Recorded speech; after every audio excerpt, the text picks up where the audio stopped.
Hello po mga kababayan, si Dante Maravillas. Pag-usapan natin yung refusal ng kampo kampo ni Sara Duterte na intindihin yung kahulugan ng ultimate facts. Parang yung yung salitang forthwith na binago yung kahulugan ni Chis Escudero. Kasi imposible naman po mga kababayan na mga abogado sila, napakatalinong mga abogado, pagkatapos hindi nila maintindihan yung kahulugan ng ultimate facts. Di ba napaka-imposible? Talaga, purposely, intentionally, they refuse to understand the meaning of ultimate facts. Yan ang totoo niyan mga kababayan, para may magamit sila na depensa para kay Sara Duterte sa impeachment complaints mga kababayan na pinag-uusapan, tinatalakay po sa Congress. So ang depensa mga kababayan ng kampo ni Sara Duterte na nagpalya daw to constitute ultimate facts. Sabi ng mga legal experts na matitino ang pag-iisip. Kasi may mga legal experts na hindi matino. Mahilig magbaluktot. Tama ba? Yung mga matitino na mga legal experts, hindi lang anya ito mali. Yung posisyon ng kampo ni Sara Duterte. Ito ay isang maling paggamit ng batas para iligaw ang publiko at iwasan ang tunay na isyo, yung pananagutan. Kaya binabaliktad nila pati interpretation of the law, ang meaning ng batas. Parang yung forthwith nga po, kung ano-ano na yung inabot ng forthwith. Doon sa Senado, ultimately yung kinasadlakan ang forthwith po, naging archive. Para lang patayin mga kababayan yung impeachment complaint laban kay Sara Duterte, di matuloy yung trial. Ganon nila. Pinagluloko yung mga mamamayang Filipino. So sa impeachment mga kababayan, hindi teknikalidad ang laban dapat, kundi katotohanan. At sa kaebidensya po ang usapan. At sa kasong ito ni Sara Duterte, napakalinaw po, may sapat na batayan, may detalye, may ebidensya. Ngayon, ano ba talaga yung ultimate facts base sa tamang pag-intindi, mga kababayan? Sabi ng mga matitino na legal experts, ano ba talaga niya yung ultimate facts? Simple lang po ito kung gustong intindihin talaga sa tunay na kahulugan. Ang ultimate fact, sabi po nila, sa yung pinaka-fundamental na detalye ng aligasyon, ganun lang siya. Ultimate facts. Pinaka-fundamental na detalye ng aligasyon. Yun yung mga sagot sa mga tanong tulad ng sino anya yung gumawa?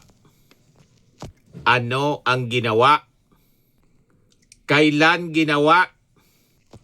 Paano ginawa? Ayan ang sagot mga kababayan. Yung mga sagot sa mga tanong na yan, yun ang ibig sabihin ng ultimate facts. Napakasimple po. Kinokomplika nila. That's simple. Nasobra ng talino. Para makalusot. So dito tayo sa mga elementos ng aligasyon, mga kababayan. Kung may nawawalang confidential funds, may perang kinuha, may gumamit nito, may halagang involved. Halimbawa, yung nalunok. In 11 days, sabi nga, 7 days lang. 125 million in 11 days. Yan po yung ultimate facts. Talagang nililito nila yung tao, nililigaw nila, nagmamaang-maangan para lang makalusot yung depensa.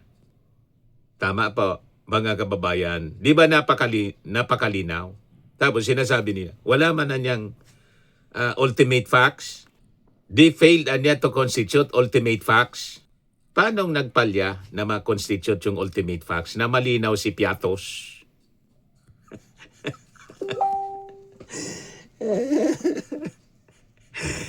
O di ba po, mga kababayan?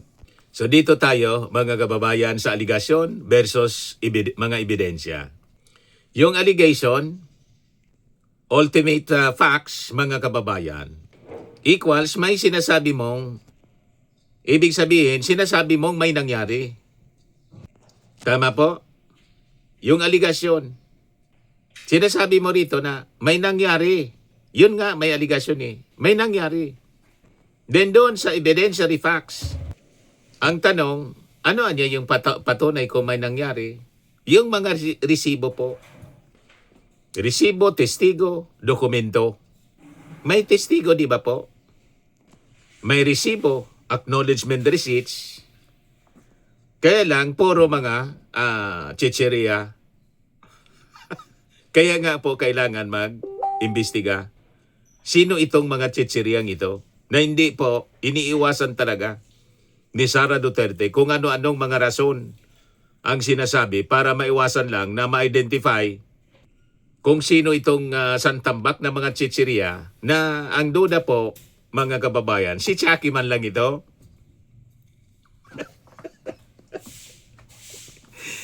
Si Chucky, mga kababayan. Kaya umiiwas si Chucky.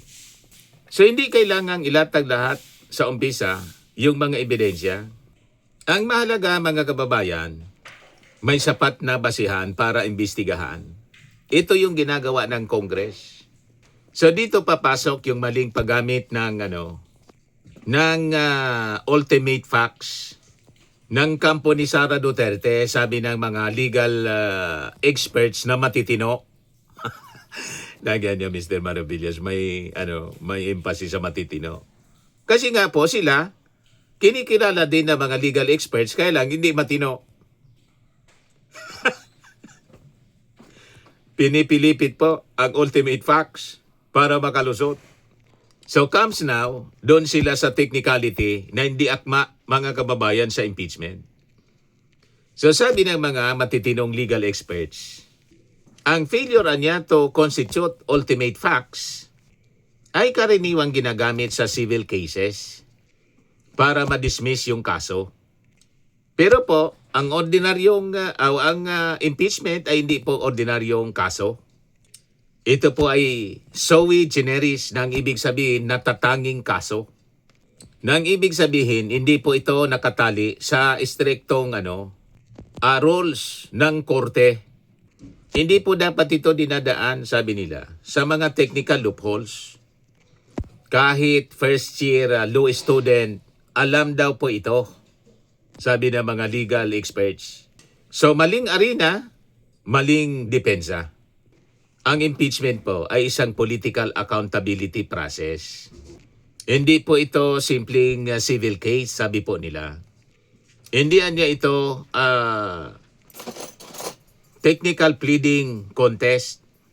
Ito ay isang proseso para alamin kung may pananagutan sa bayan. Sapat na ang reklamo, may form at saka substance.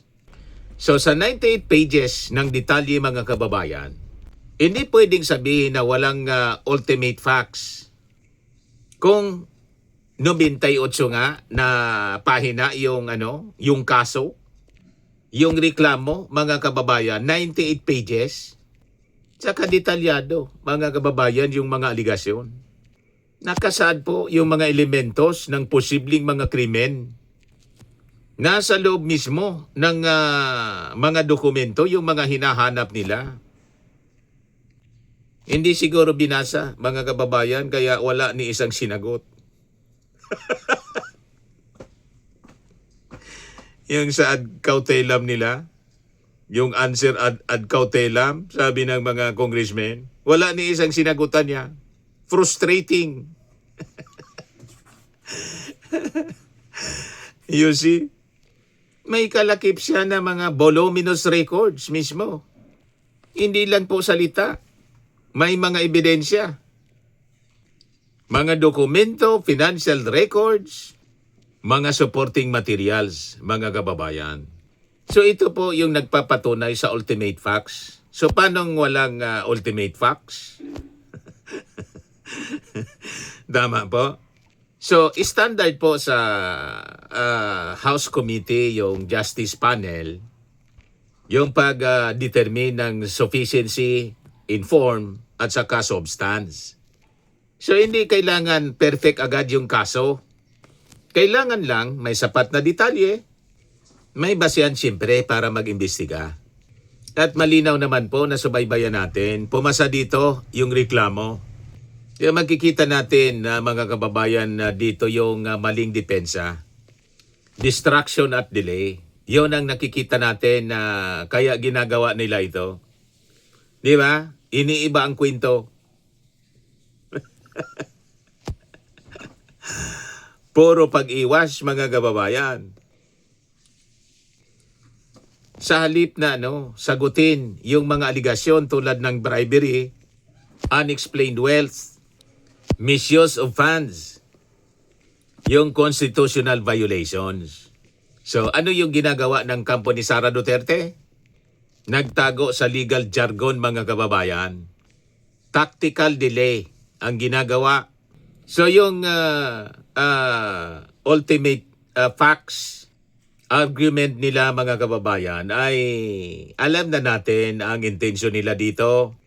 Kanilang paraan ito para madelay yung proseso. Paraan mga kababayan para iwasan yung substantive issues. Ano yung layo nila mga kababayan? Lituhin yung publiko. Ilihis ang usapan. Di ba ninyo nakikita? Ganon ang kanilang ginagawa ngayon. Pero mga kababayan, ang totoo, nasa ebidensya ang laban, hindi sa salita. Constitutional mandate, probable cause lang mga kababayan yung kailangan.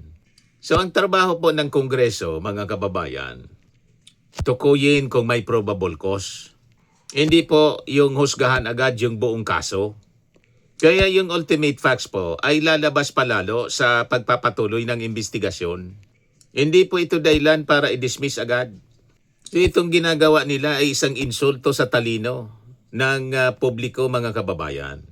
So ang paggamit ng ganitong depensa ng kampo ni Sara Duterte ay parang sinasabing hindi maintindihan ng tao ang issue. Parang nililito ang usapan gamit ang jargon. Pero mga kababayan, malinaw naman siguro po sa inyo. Kapag may aligasyon plus ebidensya, dapat po na imbestigahan. I-konkreto po yung mga aligasyon laban kay Sara Duterte. Yun po yung malinaw. Yan po. Konkreto po ang mga aligasyon. Una, misuse of confidential funds, 612.5 million pesos. 125 million noong 2022, ginastos lang sa loob ng 11 days. 500 million sa OBP plus 150 million sa DepEd noong 2023. Fictitious fabricated report sa COA. Pangalawa, yung betrayal of public trust at high crimes, death threats laban sa ating Pangulo, kay First Lady, kay Speaker Martin Romualdez, unexplained wealth, SALN in bank accounts, alleged destabilization efforts.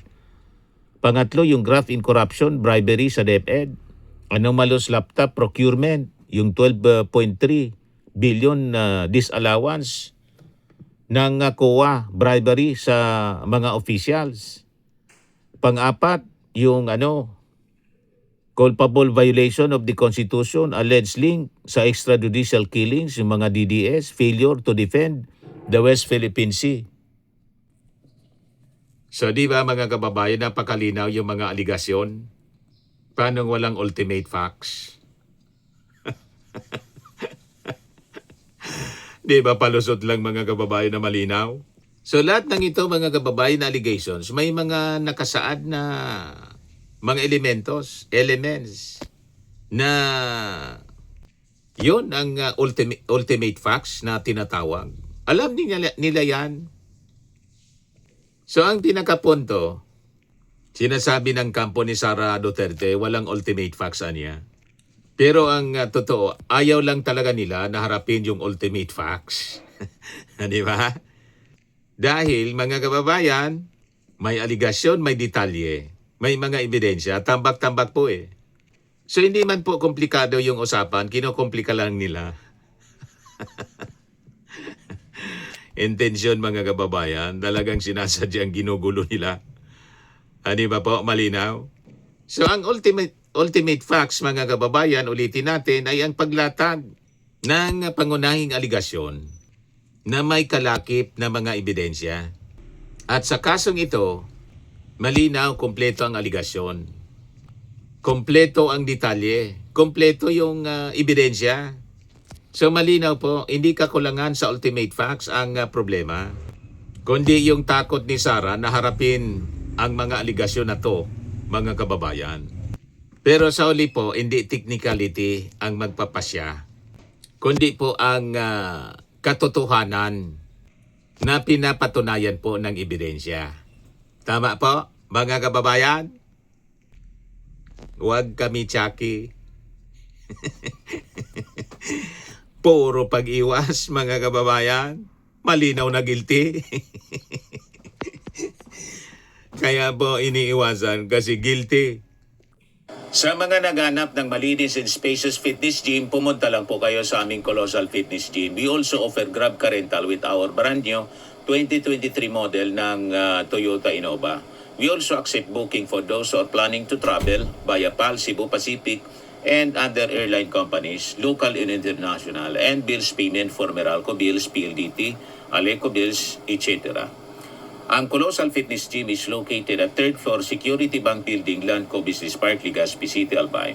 For inquiries, look for Chilon Maravillas. Contact number 0966-802-0949. Yan yung aming Innova. Lagi na pong matao sa amin. Pati mga foreigners po, tingnan ninyo. Mga British tourists sila. Ang lalaki ng katawan na, mga kababayan, nag-gym sa amin. Ito naman po, Indian National. Ito mga mga European sila. Ito naman yung bago naming product na binibenta online, Eye Glow Serum. Whitening po siya galing sa South Korea. Tingnan ninyo yung epekto sa aking anak na architect entrepreneur, Riz Maravillas. For inquiries, look for Riz Maravillas on FB. Ito naman po, Fairmax Firming and Lifting Cream. Pinapahid sa mga pulses in other affected area. Mainam po ito sa mga pains at paninigas ng mga kasukasuan. Ito po, Automax Radiant Serum. Sa mukha naman yung application. Anti-aging po siya. You will look 10 years younger than your age. Ito naman po yung bagong product naming binibenta online. I Am Amazing Worldwide Pure Organic Barley Powdered Drink Mix from Australia. Mainam po ito sa mga cancer patients. Tingnan ninyo ito. Cancer-free na po itong pasyente. Siya po si Yolitan, isang ovarian cancer survivor. Sabi niya, barley did not just save my life, it gave me a new life. In 2019, Yoli faced the fight of her life through surgery and harsh chemotherapy. I Am Worldwide Amazing Pure Organic Barley became her source of strength. It boosted her immune system when she needed it most and gave her the energy to keep going. 100% organic siya, immune system booster, trusted by survivors. For your inquiries, dumiretso na lang po kayo sa account ng aking anak na si Architect Entrepreneur Riz Maravillas. Sa mga mahilig naman po sa mga imported bags and wallets, dumiretso na lang kayo kay Ma'am Eileen Rosales. Eileen Closet po. Nakabase siya po sa Amerika, sa Chicago, Illinois. Yan yung kanyang online selling, mga kababayan. Pwede kayo diyang manood usually sa gabi, Sunday ng gabi, mga 7 o'clock. Sa mga mahilig naman po magpa-spa, try ninyo po dito sa Pamper City, the Medical Aesthetics and Wellness Center. Matatagpuan sa K1 Center by Prestige Bay, Asiana City, Parañaque City, Metro Manila. Pamper City by OMG, your luxury escape.